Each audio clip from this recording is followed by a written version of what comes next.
I never thought a quiet life in the countryside would turn into a battlefield, but that was before I met our HOA president, Karen. Before I learned how far she would go to control everything around her. Before I discovered just how powerful a single piece of land could be. Most people think of bridges as simple things. Wooden beams, a few screws holding them together, something to cross over water. But to me, my bridge was personal. My late father built it when I was 12. Back then, the township road ended a mile away and our home sat on 30 acres of woods and a river nobody cared about except us. Nobody drove by. Nobody bothered us. Life was quiet. Then progress ruined everything. Developers bought the land next to mine and slapped up a gated subdivision, calling it Maple Ridge Estates like it was some sort of fantasy kingdom. After the houses came the people. And after that came the HOA. And after that came the problems. I was not part of their neighborhood. I did not attend their meetings, I did not agree to their rules, and I certainly did not want anything to do with their HOA politics. But what I did not realize until much later was that they wanted something from me. Something important, and they were willing to go to war to get it. It all started on a Friday morning. I was heading out to town when I saw something strange near the entrance to my property. People in neon vests, a construction truck, and a woman with a clipboard shouting orders like she was running a military operation. That was my first time seeing Karen. She had short hair sprayed into permanent shape, sunglasses that probably cost more than my truck, and a permanent expression that looked like she had smelled something unpleasant. The moment she saw me, she waved me over like I was one of her employees.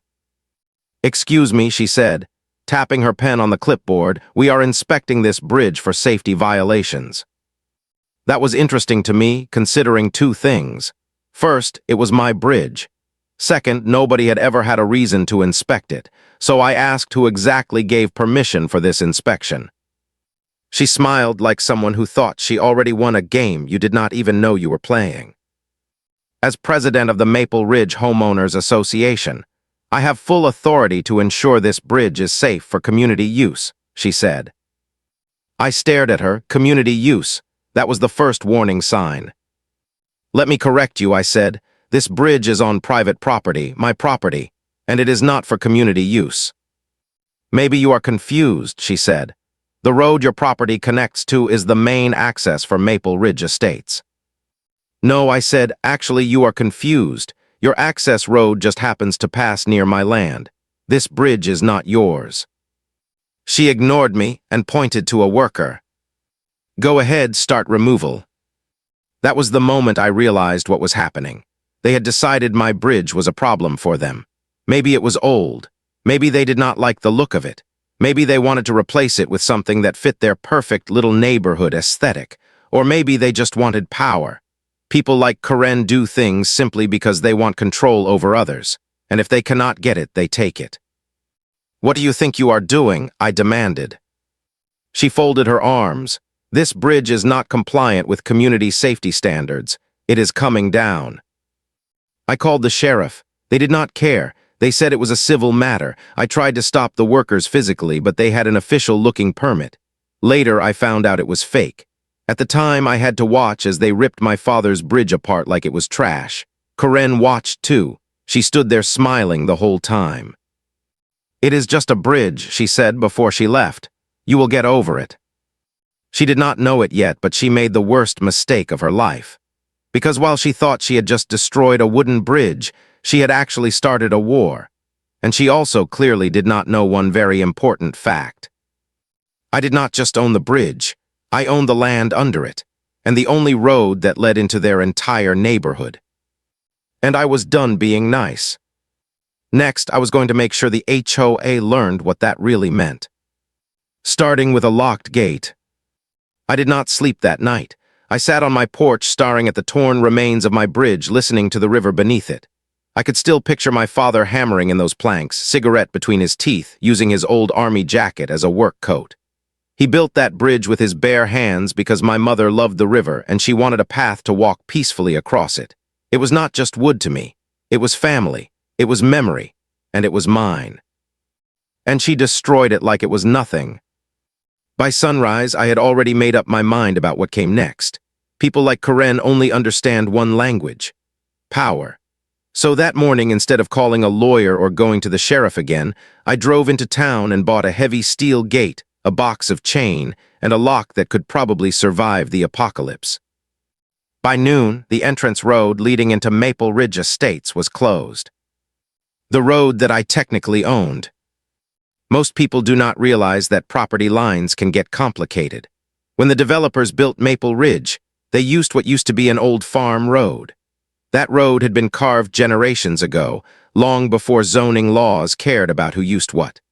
When the farmland was divided and sold decades later, that road happened to still fall inside the legal boundary of my land. Nobody paid attention to that detail until now.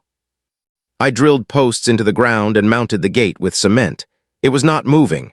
I dropped the heavy chain through the bars and clicked the lock shut. Then I added a simple sign: private road, no trespassing, entry by permission only. About an hour later, I heard the screech of tires. It was a black SUV, stopping right at the gate. A guy in a suit steps out and walks toward me like he owns the planet. "You cannot block this road," he said. "I can and I did," I replied. "This is the only access for the entire neighborhood," he said. I nodded. "Yes, I am aware." "So remove the gate," he said. "No."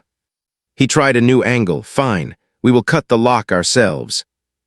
I grinned. "You could try, but you see that little wire wrapped around it that is a live security system. The sheriff will show up fast. And if you damage my property, so will I." He looked like he wanted to yell at me, but he was corporate trained.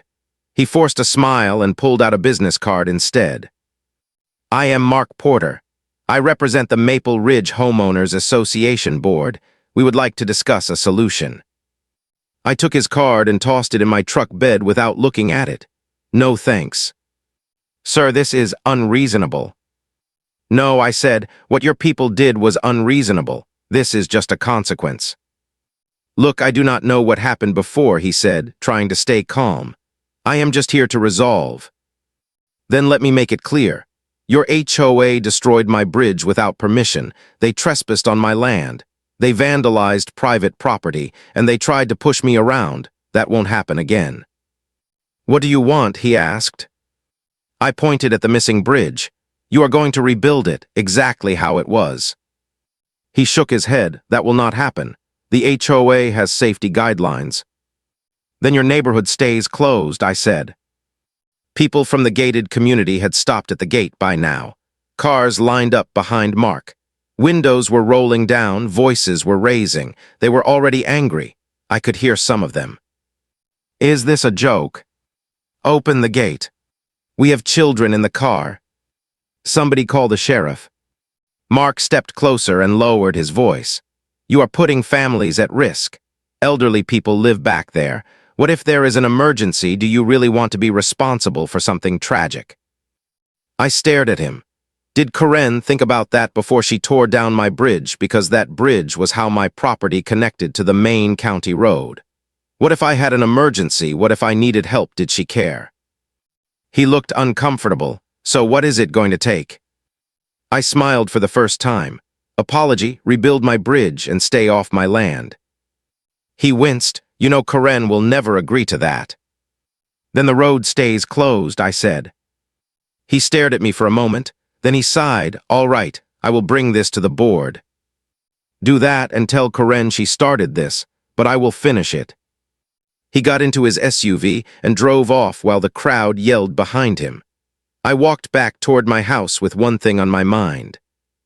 War had officially begun. But I had no idea what they were planning next, and I had no idea how far this would go. Because while I was locking them out, they were getting ready to come after everything I owned. And they were not planning to play fair. The next morning started too quiet. No cars, no honking, no angry neighbors at the gate. Just the hum of crickets and the slow sound of water running where my bridge used to be. For a moment, I thought maybe the HOA had realized they went too far, that they'd back down and rebuild what they destroyed. But people like Karen don't back down. They regroup. Around noon, I saw the first sign of their next move. A white pickup rolled up near the gate, hauling a small trailer filled with tools. A guy in an orange vest stepped out, pretending not to see me. I watched from my porch as he walked straight to the lock and tugged on it. Then I heard it, the metallic click of bolt cutters. I grabbed my camera and started recording. "I'd stop right there if I were you," I shouted. The man froze, turned, and saw me walking down the road. He wasn't one of the original workers. His vest had no logo and he looked nervous. "I'm just following orders," he said. "From who?" He hesitated. "The HOA president said we're clearing an obstruction." "Obstruction," I repeated. "You mean my property?" I pointed toward the camera. "You're trespassing. This recording's already uploading to the cloud. You cut that lock, you're not just breaking the law, you're committing theft." He dropped the cutters. "Look, I don't want trouble, man. They told me it was legal." "It's not," I said. "Now turn that truck around before you lose more than a job." He left fast. I thought that was the end of it, until the next day when I found a bright orange paper nailed to one of my fence posts. Notice of violation. According to the document, I was being fined for obstructing a community access point and violating neighborhood aesthetic standards. The paper was stamped with the Maple Ridge HOA seal and signed by Karen herself. The fine was $2,500, due in 10 days. I laughed out loud. They were fining me for my own road. That night, I printed my own notice, big enough for every driver to see. Private property under dispute. Any attempt to trespass will result in legal action. Contact your HOA president for assistance. The next morning, a line of furious homeowners formed at the gate again. I stood in my yard watching the chaos unfold. A woman in yoga pants yelled, "We can't even get deliveries. This is ridiculous." Another shouted, "I missed work again because of this." And then through the crowd, I saw her, Karen, standing tall in her pink blazer, sunglasses on, smiling like she was on a magazine cover. She walked right up to the gate and called out to me. "You've made your point," she said. "Now open the gate." "Not until my bridge is rebuilt." She crossed her arms. "You're holding hundreds of families hostage over a piece of wood." "It wasn't wood to me," I said. "It was mine, and you destroyed it." She shrugged. "We were improving safety. You should be thanking us." "You trespassed on private property, forged a permit, and caused damage." "Do you have proof of that?" she asked, tilting her head. I smiled. "Plenty, and the sheriff will too once I file the report." She smirked. "Good luck with that. The sheriff's wife lives in Maple Ridge." That's when it clicked. The reason they got away with tearing down my bridge, the reason the first deputy didn't care, it was all connected. Karen had friends in places that mattered. She leaned closer to the gate. "Let me tell you how this ends. You'll open the gate, you'll pay the HOA fine, and you'll sign a community access agreement like everyone else, or we'll make sure you regret it." Her voice was calm, but her eyes were sharp. I could tell she believed every word she said. "I think I'll take my chances," I told her, then turned and walked away. That night, the road cameras I'd installed picked up movement near the gate. Two figures, flashlights in hand, trying to mess with the lock again. But this time, when they tugged at it, alarms blared loud enough to wake the dead. The floodlights came on, catching them in the act. They ran. The next morning, I called my lawyer. A friend from college, small-town attorney, smart enough to know when something smelled wrong. After I showed him the video and the fake notice, he laughed. "You've got them cornered," he said. "That road is yours. That HOA has zero authority here. They're bluffing." "Good," I said, "because I'm done playing defense." I looked out toward the wrecked bridge, the broken planks still lying where they fell.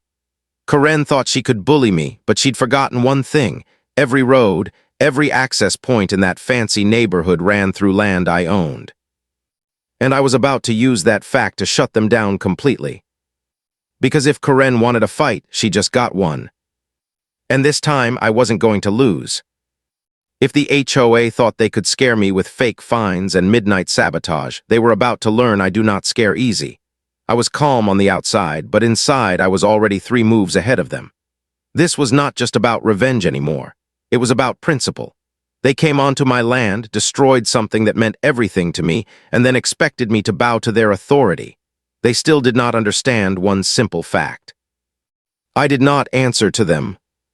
The day after the failed lock-cutting attempt, I drove down to the county recorder's office with my lawyer. If this fight was going to move into legal territory, then I wanted everything documented and airtight. We pulled property records, historical deeds, registered easements, and access rights going back 60 years, and there it was in black and white. The only legal access road into Maple Ridge Estates was on my land, and there was no recorded easement allowing them to use it. Which meant something very simple. They had no legal right to cross it without my permission. My lawyer leaned back in his chair and grinned. You realize what this means, right? I nodded. Yeah, I own their future. He laughed. If they want road access, they are going to have to negotiate. And if they want to play hardball, we can too. Good, I said, because I am not letting this go. Outside the county building, we came up with a plan. First, we would file a cease and desist against the HOA for trespassing and harassment. Second, we would confront the county board about the fake permit used to tear down my bridge. And third, we would draft a lease agreement for road access that would force the HOA to pay an annual fee to use the road legally. If they did not sign it, the gate stayed locked. And that was just phase 1. When I got home that afternoon, a small crowd had formed again at the gate. Angry residents were arguing among themselves now. Their frustration was no longer directed just at me. They were starting to question their own HOA leadership. I stood by observing when I saw something interesting. Karen was not there this time. Instead, Mark, the HOA board guy in the suit, was holding papers and trying to calm people down. He saw me approach and sighed. I figured we would see you today. I handed him a folder. Inside, you will find a cease and desist order, video evidence of HOA trespassing, and a notice of legal road closure until further negotiation. This time it is official. He flipped through the pages. You are serious about this? Dead serious, I said. Mark looked exhausted, like he was stuck between 2 fires and about to get burned by both. Look, man, I get it. You feel wronged, but this is going to hurt a lot of innocent people. They should blame the person responsible, I said, not me. You think this will teach Karen a lesson? I do not care about Karen, I said. I care about justice. He nodded slowly. So what do you want? I smiled. I already told you. An apology. Rebuild my bridge exactly the way it was. No fake permits. No HOA interference. And from now on, you get permission to use the road through an official agreement with me. He rubbed his face. What kind of agreement? There will be an access fee, I said. Yearly. Reasonable as long as we stay on good terms. He shook his head. You are trying to bankrupt the HOA. No, I said. I'm making sure nobody tries to push me around again. He closed the folder. I will take this to Karen. Do that and tell her something else for me.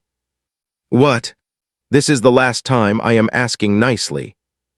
He walked away without another word. I should have known Karen would not negotiate. People like her do not compromise, they attack. That same night I found a black SUV parked just across from my driveway. Engine off, lights off, just sitting there, watching. When I walked toward it, it sped away. That happened again the next night, and the next. Someone was keeping tabs on me. Then the phone calls started. Unknown numbers, silence when I answered. Then hang-ups. My mailbox was ripped from the ground and thrown into the river. Someone spray-painted the word menace across my front gate. Someone wanted me to feel isolated, threatened. But the thing they did not understand was that I was past being scared. They escalated. So I escalated.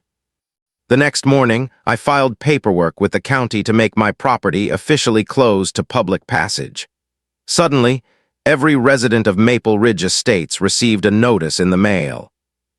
Effective immediately, authorized access required to enter or exit the neighborhood. I knew what that meant. and I knew exactly what was coming next. Karen would not stay quiet. She was preparing something. But what I did not know was that before this war was over, someone was going to cross the line. And this time, it would not just be property at stake. It would be lives.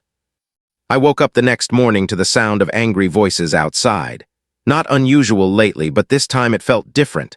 There was shouting, real shouting. I stepped onto my porch and saw a mob of Maple Ridge residents gathered at the gate. Some held signs, others held phones. They were filming, yelling, demanding I open the road. But it was not the crowd that caught my attention. It was the news van parked beside them. They brought the media. A reporter in a blue blazer stood in front of the gate, speaking dramatically into a microphone like she was reporting a natural disaster. I walked closer just as her cameraman pointed the lens at me. "Here comes the property owner now," she said. "Sir, can we speak to you about why you are holding this neighborhood hostage?" Hostage, interesting word choice. I shook my head. Nobody is being held hostage. This is private property, and I am enforcing my legal rights. A man from the crowd yelled, "Tell that to my wife who missed her surgery because of you." Another yelled, "You are ruining people's lives." I ignored them. If anger alone could break a lock, they would have succeeded already. "What do you say to claims that you are endangering families?" the reporter asked. I calmly replied, "What do you say to someone who destroys another person's private property and gets away with it, then refuses to take responsibility?" She blinked. "Are you suggesting the HOA destroyed something on your property?" I pointed down the hill to the river. "They tore down my bridge illegally. No permission, no permit, no notice. That was my only direct access to the main county road." "So you closed the only road to this community in retaliation?" "No," I said, "I closed the road because it is mine. They used it without permission and without legal easement. That is called trespassing." A car pulled up behind me and stopped. A familiar pink blazer stepped out. Karen had arrived. She pushed through the crowd with a smile so fake it should have been trademarked. "Good morning, everyone. Let me be clear. This man is lying. The HOA did not destroy anything without cause. His bridge was unsafe. It violated county safety standards and posed a danger to the community." I laughed, "Then show the permit." She hesitated. The crowd watched. Cameras turned. "We do not have to show anything," she said.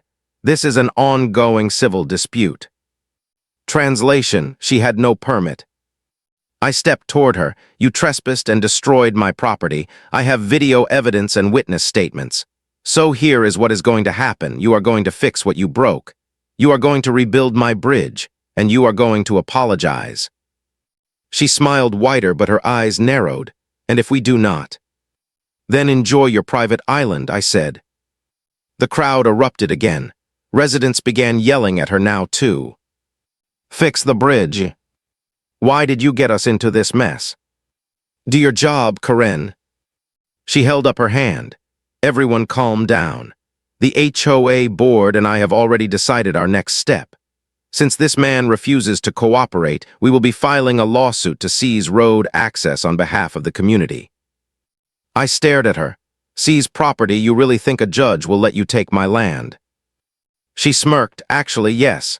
When property owners block essential access to communities, the court can grant emergency easements. We will win, and you will lose everything." So that was her plan, a forced easement.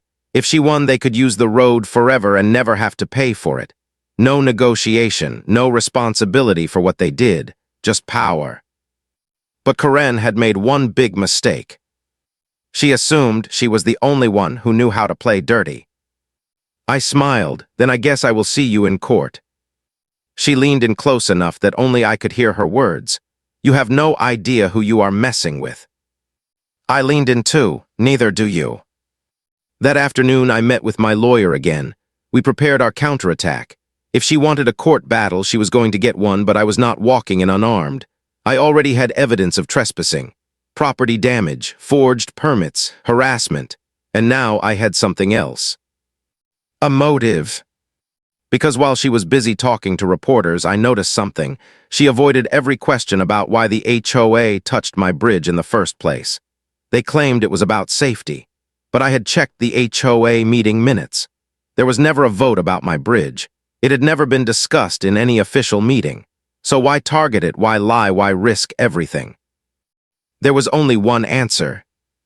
They needed something from me. Something they were not saying. As I walked back inside that evening, my phone buzzed. A blocked number. I almost ignored it, but something made me answer. A voice whispered, "You do not know the real reason they want your land. Watch your back. And whatever you do, do not trust anyone from Maple Ridge." The call ended. I stared at the phone. The war had just changed. Because now I knew one thing for sure. There was a secret buried under this HOA fight. And I was about to dig it up. The anonymous call kept replaying in my head all night. Watch your back. Do not trust anyone from Maple Ridge. They want your land for a reason. That wasn't a threat. It was a warning. And if someone inside Maple Ridge was risking something to warn me, it meant only one thing. Something bigger was happening.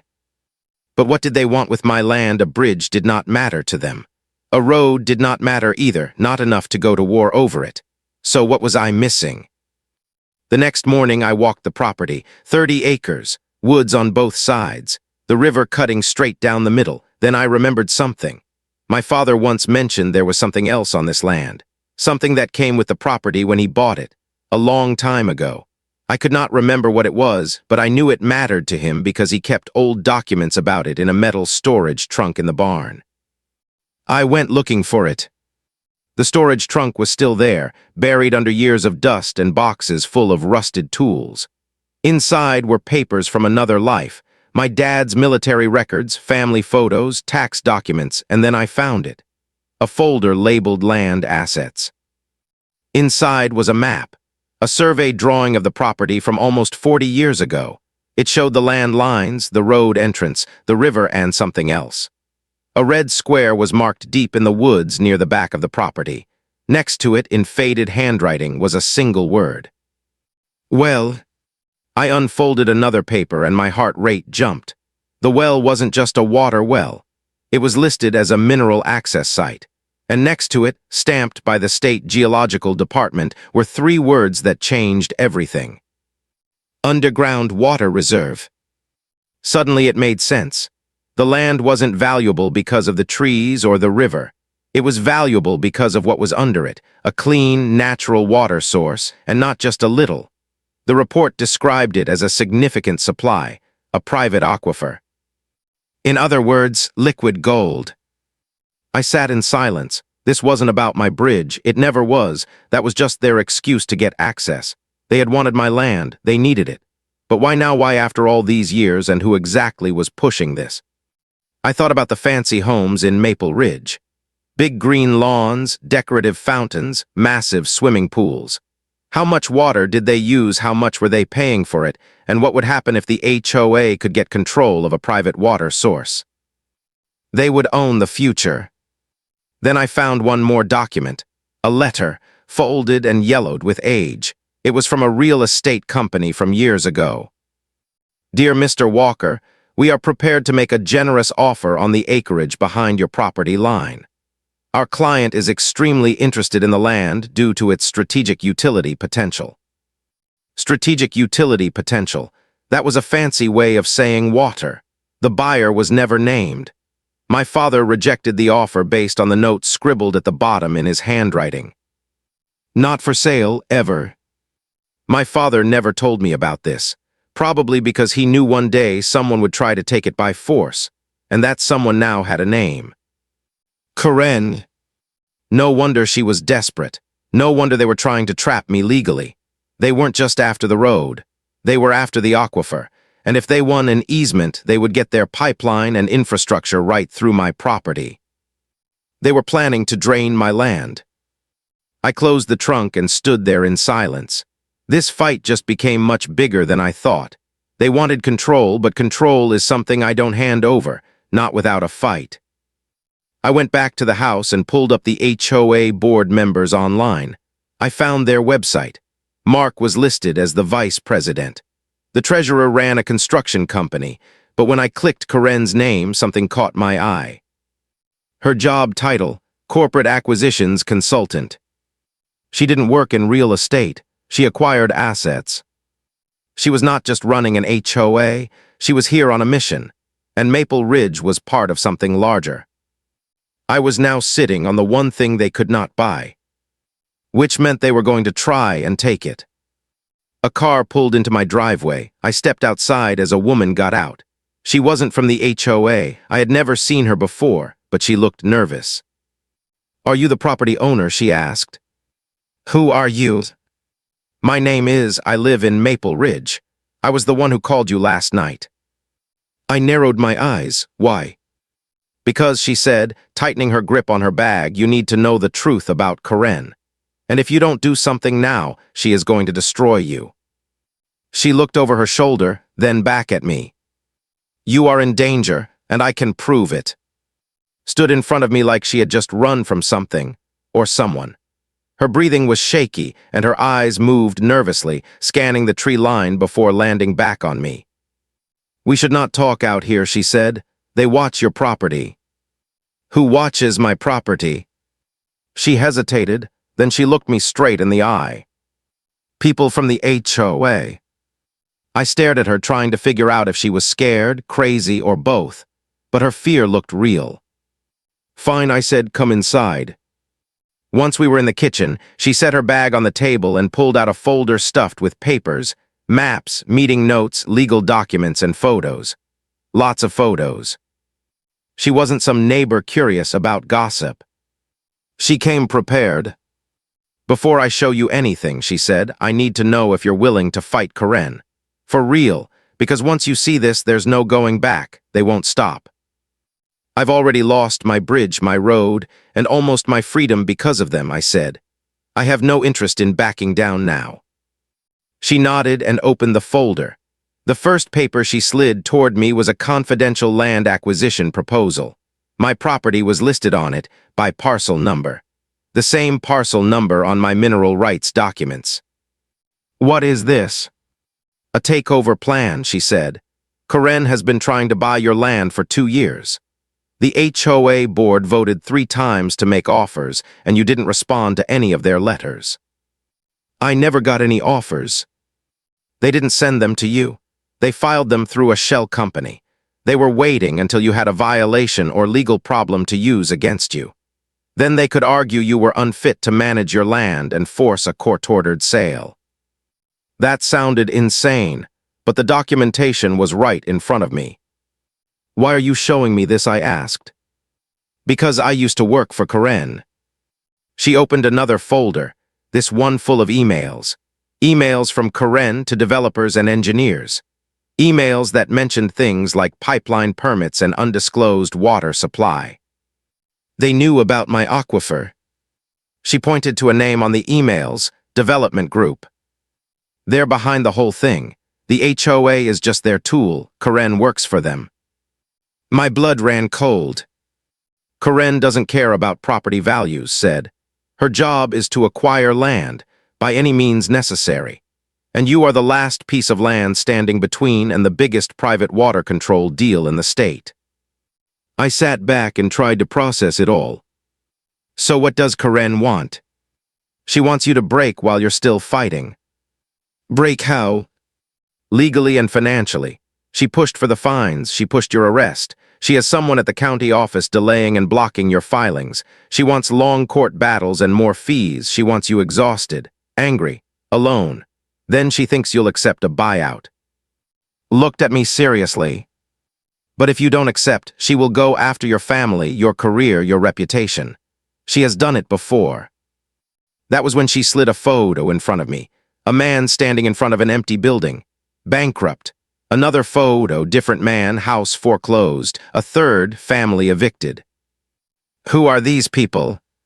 "Former landowners," she said. "They fought Karen, they lost everything." I clenched my jaw. This was more than property now. It was a war. "What do they have planned next?"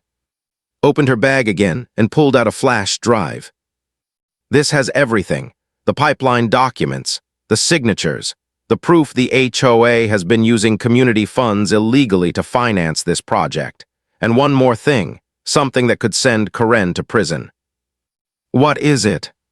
She hesitated again, but this time it wasn't fear holding her back. It was the weight of what she was about to say. Karen isn't working alone. There's someone helping her from your side of the river, someone who is feeding her information. From my side, from my town. Someone you know, she said. Who? She slid a picture across the table. My stomach twisted when I saw who it was. It was Tom. My neighbor, the one who shook my hand and told me I was doing the right thing. The one who claimed he hated the HOA. The one who had stood by me, pretending to be on my side. I stared at the photo. I don't believe this. He's being paid by, she said. They promised him a cut of the profits if he helped get you to sell. My chest felt tight. Betrayal burned through me like fire. Stood. You need to move fast, because tonight there's a secret HOA meeting at Karen's house. They are going to vote on the final step of their plan against you. If they pass it, they will have full legal grounds to try to seize your land. I stood up. Where do I need to be? She handed me a sheet of paper with an address. At 8 tonight, behind the red barn on Willow Creek Road. I'll explain the rest there. I met her eyes. I'm not running anymore. Good, she said, because if we're going to beat Karen, we have to destroy her before she destroys you. She walked out of the house and got in her car. I watched her drive away. This wasn't about peace anymore. It was war. And tonight, I would bring it to her front door. The night air tasted like rain and diesel when I pulled up behind the red barn. Was already there, a silhouette against the old wood, her face lit by a phone screen. She mouthed 2 words, "Are you ready?" I hopped out of the truck with my lawyer tucked under my arm and the folder of stolen emails in my hand like a weapon. The meeting was small, a handful of board members, a couple of developers, and Karen, who looked, for once, genuinely nervous. She paced in front of a picnic table like a general preparing orders. The rest drank cheap coffee and pretended to be casual. Mark was there, flustered. Tom was there, smiling the smile of a man who thinks he's about to cash in. They did not expect a raid. They expected a rubber-stamped victory. And I slipped behind a cluster of trees with a small portable speaker and a camera. The plan was simple. Record everything, then stream it live to the local news, the county office, and the sheriff. If Karen wanted to play dirty in the daylight, she wouldn't like being exposed in front of her collaborators. A man began to unroll a map of the property like a treasure hunter. We'll petition the court for emergency easement, he said. We build a bypass that touches his land for 6 months, temporary legal emergency. We get to the aquifer. You mean steal it, muttered. My lawyer snuck a look at his watch, then whispered now. I hit the speaker. A pre-recorded message blasted. This meeting is being recorded live. We have documents, emails, and proof of illegal activity by the Maple Ridge Homeowners Association and Development Group. The speaker cut through the murmurs like a bell. Head snapped up. Karen's face went unreadable, then red. She lunged for the papers, but Mark blocked her. I heard someone say, the reporter from the morning, we're live. A phone vibrated, a flash of light from a camera. The picnic table became an island in a sea of witnesses. I told the camera everything. The forged permit, the torn bridge, the emails about pipelines, the shell company offers, Tom's signature on a draft agreement. Produced a bank transfer that traced payments from to a shell account used to consult local influencers, Tom's account included. Karen sputtered, tried to call it fabrication, but the proof was too neat and too public. Sheriff's deputies arrived 10 minutes later. Not the apathetic ones who shrugged in the beginning. This was a different crew, deputies who were good at math and paperwork and serious about fraud. Someone on the HAD forwarded the files to a county investigator who loved a good corruption case. Deputies took statements. They pulled Karen aside and read her rights quietly. Her pink blazer looked small in the blue light of their flashlights. You're under arrest for forgery, conspiracy, and fraud, one deputy said, his tone even and heavy. The board members gaped. Tom's smile faltered. Mark tried to bargain to explain, but the deputy had seen enough. The crowd outside the barn swelled as news spread. Neighbors who had cheered for Karen now looked confused, betrayed. A woman who'd held a sign at the gate that morning approached me. "We didn't know," she said. "We trusted her." Her eyes were small and honest and full of regret. I listened to apologies and excuses and watched people scramble to figure out which side of the truth they wanted to be on. For a glorious hour, I felt vindicated. Hugged me so hard I nearly dropped the folder. My lawyer whispered about injunctions and criminal referrals and an emergency hearing at dawn. We were winning. The lake of lies they'd built was draining fast. But then my phone buzzed with a single text from an unknown number. "Pipeline crew en route, 300. County permits pending final signature, moving equipment tonight. If you want it, come to the river." My stomach flipped. The deputies had Karen and some of the board, but was bigger than a few embarrassed neighbors. They had crews, contractors, and legal teams ready to file last-minute emergency paperwork. If machines showed up at 3 in the morning, they could break ground before a judge signed an injunction. They could stab a shovel into the ground and claim irreparable harm. I glanced at the river road through the trees. The wreckage of my father's bridge still lay there. I imagined backhoes churning at the edge of the water, pipelines being lowered, my aquifer tethered to a corporate pipeline like a leash. His face hardened. "We thought we'd pulled the rug out from under Karen," she said, "but plays for keeps. They won't stop for arrests." My lawyer closed his laptop with a soft snap. "Get me the judge," he said. "Now." We piled into trucks. The deputies volunteered to drive down with us, sirens low, lights off, hopping to beat the crews. Neighbors formed a ragged human chain at the field entrance behind us. The media followed, hungry and fluorescent-eyed. Somewhere between the barn and the river, a dozen headlights blinked in the dark. It felt like a procession heading toward a cliff or a battle. As we rounded the final bend, I saw them. A line of trucks, heavy equipment, and men in hard hats, idle now but present. A couple of men were lowering a length of pipe near the bank.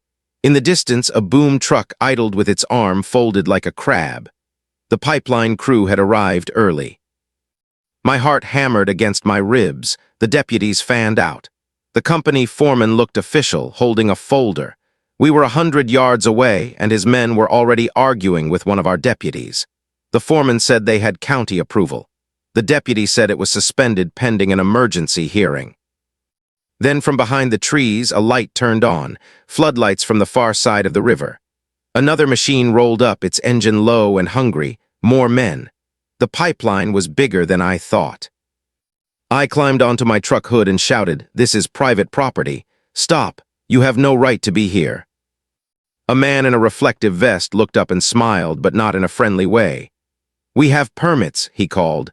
"Signatures filed, legal authority pending. We'll start in 10 minutes. 10 minutes? 10 minutes to stop a corporation from stealing our water. I looked at the deputies, at the neighbors. The adrenaline was a bright, bitter thing. This was no longer about a bridge. It was about water, survival, greed, and the future. We moved as one, toward the machines, toward the men, toward the pipeline. And then over the rumble of engines, a distant sound cut through. An engine accelerating, then a deafening scream as headlights flooded the clearing. I squinted into the darkness and saw a line of vehicles barreling down the old farm road from the far side, men in dark uniforms, faces hidden. They were not workers. They had no logos. They were moving fast, and between them was a single truck marked with a county seal. My throat closed. Someone on the radio barked, "We have unmarked county enforcement heading our way." Who authorized that? My lawyer's hand tightened on my shoulder. This fight had just gotten a level uglier I didn't have a name for yet. The men in the uniforms leapt from their vehicles and started toward the pipe. One of them shouted, "Federal order, immediate execution." My stomach dropped. Federal execution. The words tasted like a verdict. I realized, with a clarity that made my knees weak, that winning the barn battle had been only the beginning. The real war had been waiting at the waterline. And as the first uniformed man reached for the pipeline valve, I stepped forward, shouting for anyone to stop. The night held its breath. You've heard this confession, now wait until you hear the next one. The truth that shatters everything you thought you knew.